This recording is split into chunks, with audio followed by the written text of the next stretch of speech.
Сега ще ви покажа как да оцелеете в планината.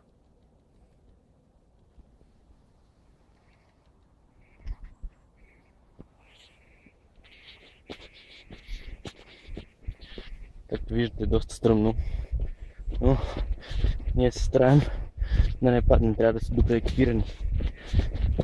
Но сте готови за всякакви случаи.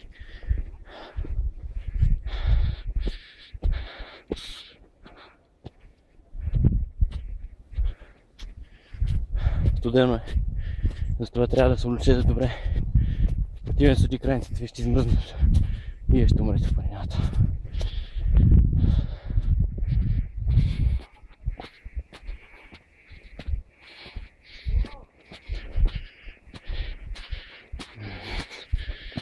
Доста е хлъзгаво тук. Както виждате, тези насипи са доста опасни.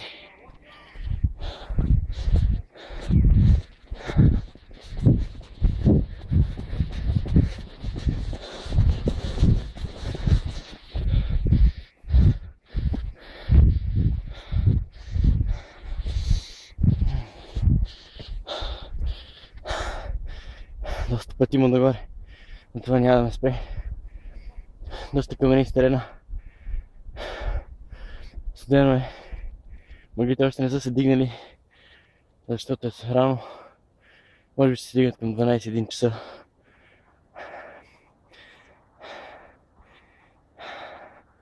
Голяма е надморската височина и кислорода ми намалява. Но мисля, че ще успея.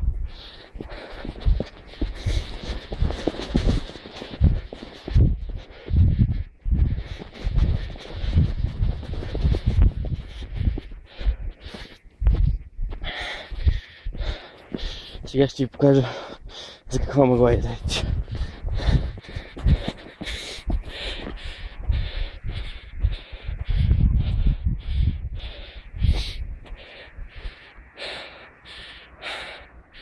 Всичко това ще се открие след обеда.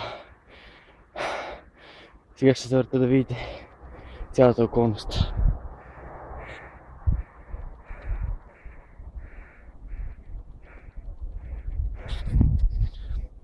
Наистина е доста мъгливо, но всичко това ще приключи за броени часове.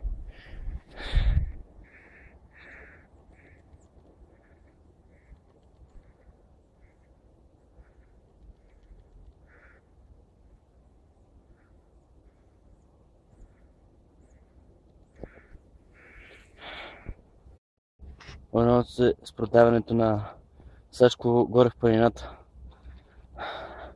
Ще ви покажа къде минава главния път за Златни мостове. Това е доста долу.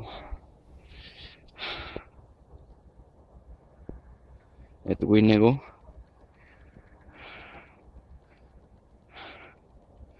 Ето го.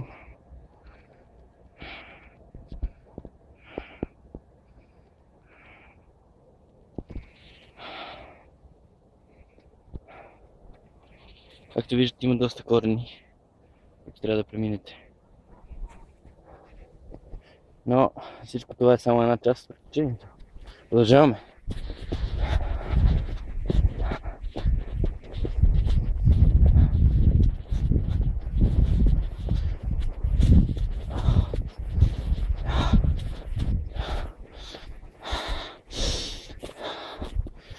Изпотявам се, защото съм се облякал дебело.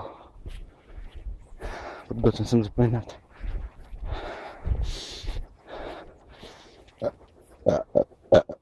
И свъригам. Да.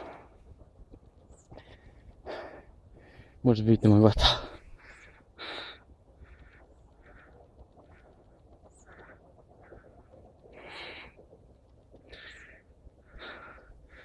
Доста зловещо. Доста зловещо. Очаквайте включване след малко.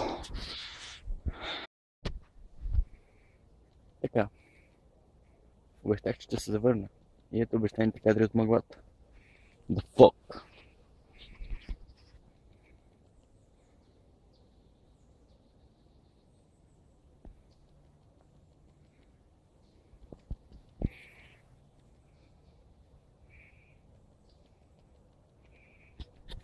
Казват, че когато се появила наскоро във Витоша, имало доста загубени и доста умрели хора.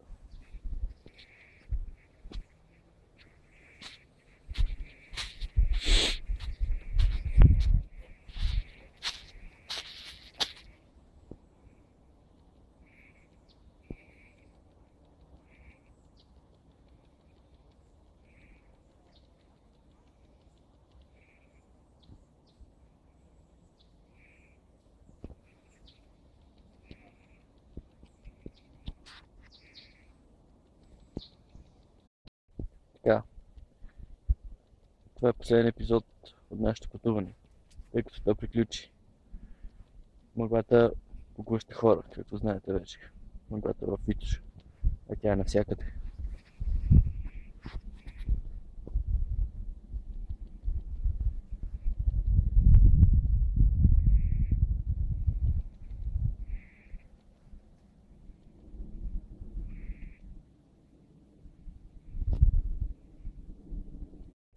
Така, това е последен епизод от нашето пътуване,